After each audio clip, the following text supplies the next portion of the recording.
Hello Pilipinas! Magandang buhay po sa inyong lahat. At saan man pong sulok ng mundo ay may Pilipino. Magandang buhay po sa inyong lahat. Okay po, tuloy na po tayo. Ito po ay natutungkol sa 2010 at 2011. 10 piso, Apolinario Mabini, Andres Bonifacio. Yan. Kasi mangyari itong dalawang coins na to, itong talagang magkatambal pa. Magkatambal sila. Kung sila yung may pinakamagandang pagkakagawa ng coins na sa mga BSP series ng 10 piso. Sila may pinakamagandang pagkakagawa dahil yung kanilang buhok, hindi sila nakakalbo. Yan, magkakambal sila. Naging favorites po ito sa doon po sa malaking tindahan ng coins sa Amerika. Pero sa atin po, hindi pa po binibili ito Pero marami tayong naitatabing ganito. Mangyari, bawal pa po ipagbili ito dito sa atin. Pero sa labas, nakakapag-abroad sila. Naibibenta po nila ron, nagkakaroon na ng bilihan. Pero sa atin po, pinapaalala ko lang po, hindi pa po pwede. Mangyari kasi bawal. Pero kasi itong coins na to, itong 10 pisong ito, naging favorites to sa doon po sa malaking tindahan ng coins sa Amerika, meron silang tawag rito Tawag nila rito para bang yung conjoined heads.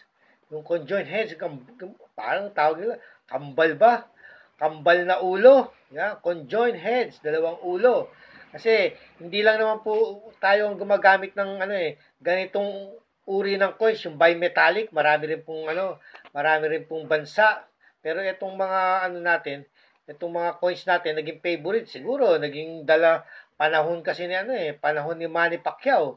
Nadala sa kasikatan ni Manny Pacquiao yung yung coins na to Yung mga 10 piso natin, tsaka yung ibang coins natin sumikat rin. Kasi ito tumataas ang value.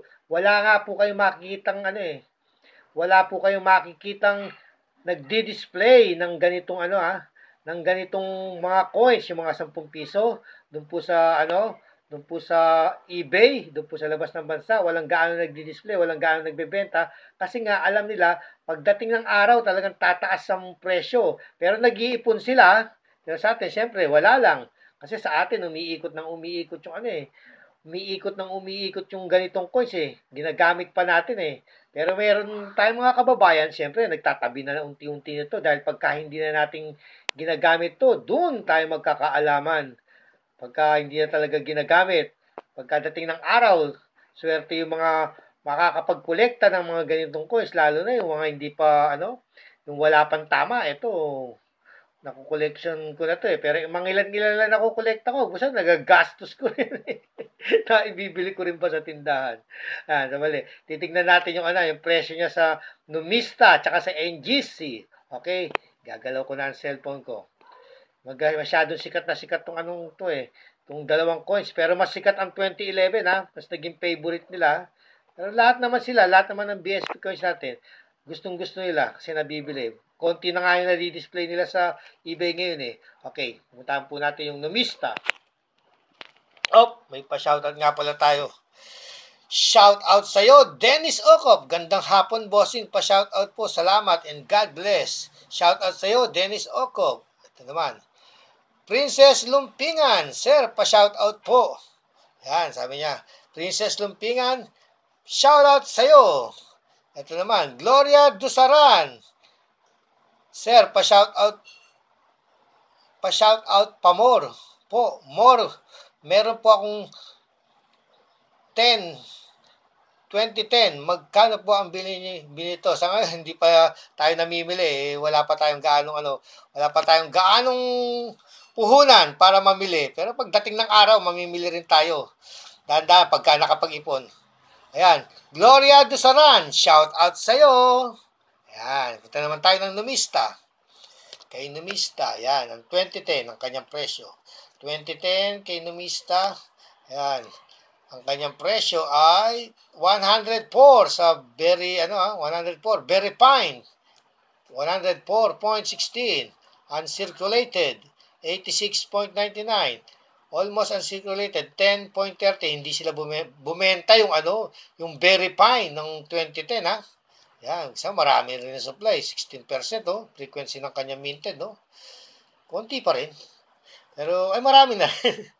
Ito 2011, ang kanyang very fine 36.06, yan. Ang extremely fine 77.84, mas mahal pa yung no? Mas bumenta pa yung 104, no? Ay yung yung 2010 mas bumenta pa sa 2011. Mas maraming benta, no? Ayan ang frequency kasi ng ng numista. Umaayon sila sa kung gaano karami ang nabenta. Siyempre, yun ang pagbabasihan. Oh. Doon po sa eBay yan, sa malaking tindahan ng coins sa Amerika. May record na silang nakukuha ron. Ito naman, punta natin sa NGC. Yan. NGC. Punta natin ng 2010 at 2012. Yan, ha. Magkasunod lang yan. Ayan yung kulay blue, 2010. Find it on eBay, shop now, dollar signs. Yan. 2010, yan. 2010, $5. Halos 250 sa atin, no? Tapos, sabay yung 2011, ang 2011, $10. $10 siya, no? 2011, no? Ang bigat ng kanyang presyo, no? 2010, no? 2011, no? Mas sa tinatabi na nila yan. Kasi pagdating ng araw, alam nila, kikita sila dyan. Tutubo ang mga seller. Marami nagtatabi niyan ng 10 piso. Kahit yung mga seller natin dito, mga baguhan seller natin, hindi sila nagdi-display ng mga 10 piso. Kasi nga, alam nila, pagdating ng araw, gaganda ang presyo pa niya, magaganda ang benta. Kasi pag nag-display ka ng ganitong coins ngayon, 2010 tsaka 2011, mabibili ka agad sa eBay, Paborito nila yan. Tinatawag nila yung conjoined heads. Yan. Okay po, sana po yung nakapagbigay ako ng konting impormasyon, konting aliw para sa pangungulekta ng coins.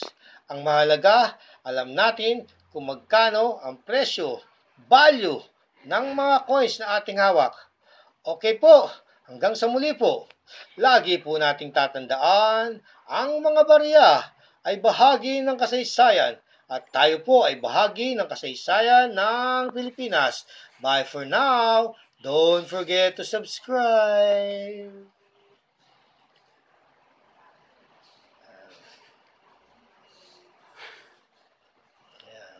Subukan natin baliktad, ang kanyang baliktad. Medyo maganda-ganda pa itong coins na ito, Ayan, ang kanyang likuran. Yung matataas ang ngipin, no? Okay po. Ayan, matataas ang ngipin ng kanyang cogwheel. Okay po. Bye for now.